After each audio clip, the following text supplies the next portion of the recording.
Headlines. సంక్రాంతికి దోపిడీ, ఒక్కొక్కరికి 2000 రూపాయల ఛార్జీల వసూలు. లేఅవుట్ లో ఉద్రిక్తత, పోలీసులు లాఠీచార్జ్.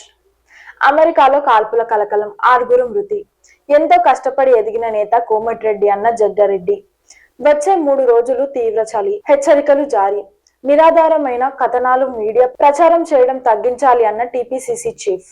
సమంత కొత్త పంత, హీరో లేకుండా యాక్షన్ అవతారం.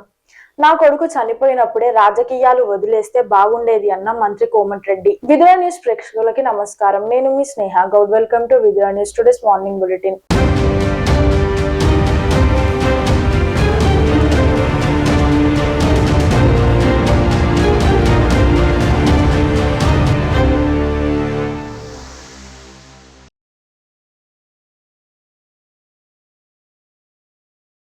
ఇలాంటి మరెన్నో వార్తలు, విలువైన సమాచారం మరియు కంటెంట్ల కోసం మన విదుర న్యూస్ ఛానల్ ని సబ్స్క్రైబ్ చేయడం మరవకండి. అలాగే రెగ్యులర్ ఫాలో కోసం విదుర న్యూస్ ఛానల్ ని సబ్స్క్రైబ్ చేసి బెల్ ఐకాన్ క్లిక్ చేయండి. అలాగే లైక్ అండ్ షేర్ కూడా మరవకండి. సంక్రాంతికి దోపిడీ, ఒక్కొక్కరికి 2000 రూపాయల ఛార్జీల వసూలు. సంక్రాంతి పండుగ సమీపిస్తున్న నేపథ్యంలో హైదరాబాద్ నుంచి సొంత ఊర్లకు వెళ్లే ప్రయాణికులను ప్రైవేట్ ట్రావెల్స్ దోచుకుంటున్నాయి. ఆన్లైన్ లో టికెట్లు లేవని కృత్రిమ కోరతే సృష్టించి ఆఫీస్ లో రెట్టింపు ధరలకు టికెట్లు అమ్ముతున్నారని సమాచారం. హైదరాబాద్ నుంచి ఎక్కడికి వెళ్లాలన్నా 2000 రూపాయలకు పైగా ధర పలుకుతుంది. ట్రావెల్స్ మాఫియా ప్రయాణికులను దోచుకుంటుందని విమర్శలు వస్తున్నాయి. ఆర్టీసీ ధరలు పెంచితే తాము పెంచితే తప్పేంటని ప్రైవేట్ ట్రావెల్స్ ఎదురుదాడి చేస్తున్నాయి. లేఅవుట్ లో ఉద్రిక్తత, పోలీసులు లాఠీ చార్జ్. మేడ్చల్ జిల్లా కొర్రమూలు ఏకశీల లేఅవుట్ లో ఉద్రిక్తత చోటు చేసుకుంది. సర్వే పేరుతో వచ్చిన రియల్టర్ వెంకటేష్ అనుచరులు ఫ్లాట్ యజమానులపై దాడికి దిగారు. రంగంలోకి దిగిన పోలీసులు లాఠీ చార్జ్ చేయడంతో అక్కడి నుంచి పరారయ్యారు. నిందితులపై కఠిన చర్యలు తీసుకోవాలని స్థానికులు డిమాండ్ చేస్తున్నారు.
వచ్చి కొడుతున్నారు. 1208 ప్లాట్ అన్నాడు సార్ యూసుఫ్ చెప్పాలి సార్, ఇంటర్లేట్ సార్. చలో హాస్పిటల్ పోదాం రా, హాస్పిటల్ పోదాం రండి. అన్న ఒక్కొక్క రూపాయి జమా చేసి అంత చేస్తే కూడా మీరు నా మాట విను, హాస్పిటల్ పోదాం. అందరిపై చచ్చిపోతే కూడా ఏం కాదు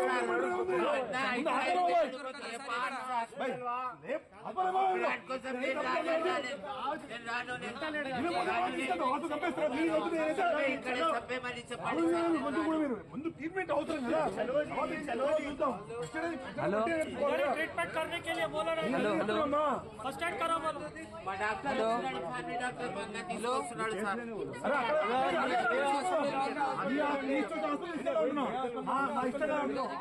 అమెరికాలో కాల్పుల కలకలం, 6 మృతి. అమెరికాలోని మిసిసిపి రాష్ట్రం అకౌంట్ లో నిన్న జరిగిన వరుస కాల్పుల్లో 6 ప్రాణాలు కోల్పోయారు. వెస్ట్ పాయింట్ సమీపంలోని 3 వేరువేరు ప్రదేశాల్లో ఈ దారుణం జరిగింది. నిందితుడు డారికా మూర్ అనే వ్యక్తిని పోలీసులు అదుపులోకి తీసుకున్నారు. అనంతరం నిందితుడిపై హత్య కేసు నమోదు చేశారు. కాల్పులకు గల కారణాలపై పోలీసులు దర్యాప్తు చేస్తున్నారు. ఎంతో కష్టపడి ఎదిగిన నేత కోమటిరెడ్డి అన్న జగ్గారెడ్డి. మంత్రి కోమటిరెడ్డి క్యారెక్టర్ ను దెబ్బతీసేలా సోషల్ మీడియా కథనాలు వచ్చాయని TPCC working president Jaggareddy fire అయ్యారు. రాష్ట్ర రాజకీయాల్లో కోమటిరెడ్డి వెంకటరెడ్డిది ఓ చరిత్ర. ఎంతో కష్టపడి అంచెలంచెలుగా ఎదిగిన నేత కోమటిరెడ్డి. ఇలాంటి వార్తలు రాయమని ఎవరు చెప్పారు? కోమటిరెడ్డి మీద ఇలాంటి కథనాలు రాయాలని, వీడియోలు రిలీజ్ చేయాలని చెప్పిన వాడికి బయటకి వచ్చే దమ్ముందా అని ప్రశ్నించారు. ఎంత కష్టపడి వచ్చి కోమటిరెడ్డి వెంకటరెడ్డి మీకు తెలుసారా?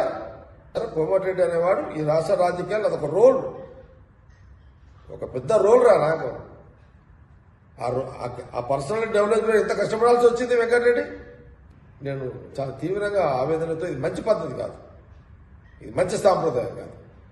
ఎవరైనా ప్రోత్సహించినోడు వాడు చెప్తాడు. అసలు వాడేవాడాడు వాడికి ఉందా? ప్రోత్సహించినోడు ముందుకు వచ్చి చెప్పేంత ఆ ధైర్యం ఆ గట్స్ ఉన్నాయా ఎవడైనా?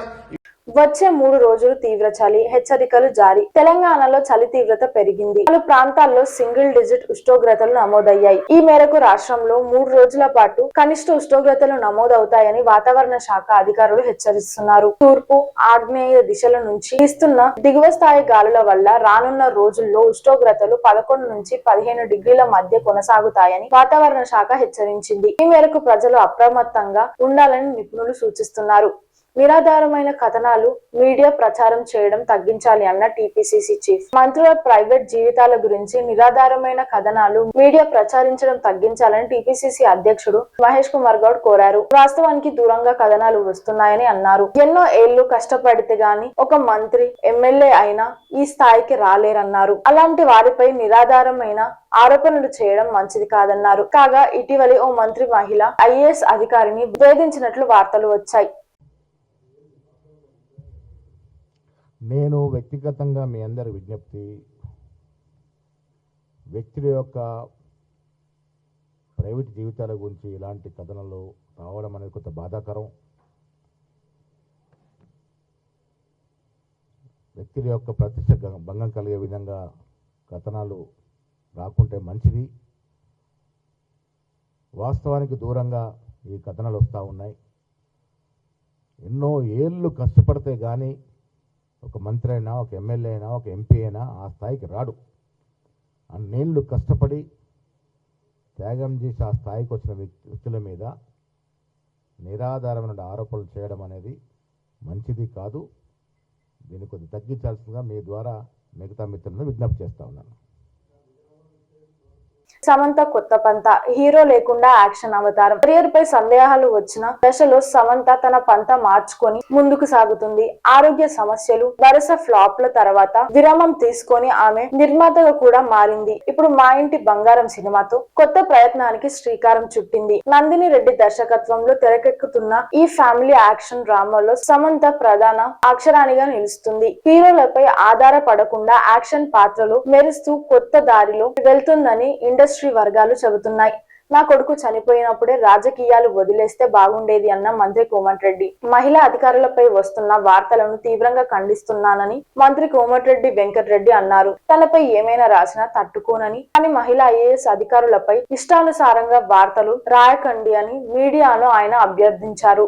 అధికారులను బదిలీ చేసే హక్కు ముఖ్యమంత్రికే ఉందని స్పష్టం చేశారు. తన కుమారుడిని కోల్పోయిన తర్వాత ప్రజాసేవ కోసం ఫౌండేషన్ నిర్వహిస్తున్నానని తెలిపారు. తప్పుడు రాతల వల్ల తీవ్ర మానసిక వేదనకు గురయ్యానని, తన కొడుకు చనిపోయినప్పుడే రాజకీయాలు వదిలేస్తే బాగుండేదని అన్నారు. సోషల్ మీడియా వల్ల ఆత్మహత్య ఆలోచనలు కూడా వచ్చాయని ఆవేదన వ్యక్తం చేశారు.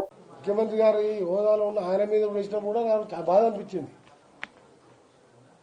అర్ధరాత్రి 2 గంటలు ముఖ్యమంత్రి గారు అదేమైనా అర్థం ఉండ. ఎందుకంటే నేను ముఖ్యమంత్రి గారు, నేను కాంగ్రెస్ పార్టీకి మళ్ళీసారి కూడా రేవంత్ రెడ్డి గారు, ఎందుకంటే పార్టీ పరంగా తెలంగాణ ఇచ్చిన కాంగ్రెస్ పార్టీ తెలంగాణలో చాలా చేయాలి. సొరంగాలు లాంటి పనులు ఏ ఉద్దేశంతో పనిచేస్తుంది తప్ప, లేకపోతే రాజకీయాలు మధ్యలో విరమించుకుందాం అనుకున్నా. 2011 ఆఫ్టర్ మై సన్ నియమించిన తర్వాతనే పనిచేయాలనుకున్నా. మరో వార్త సమాహారంతో త్వరలో మీ ముందుకి.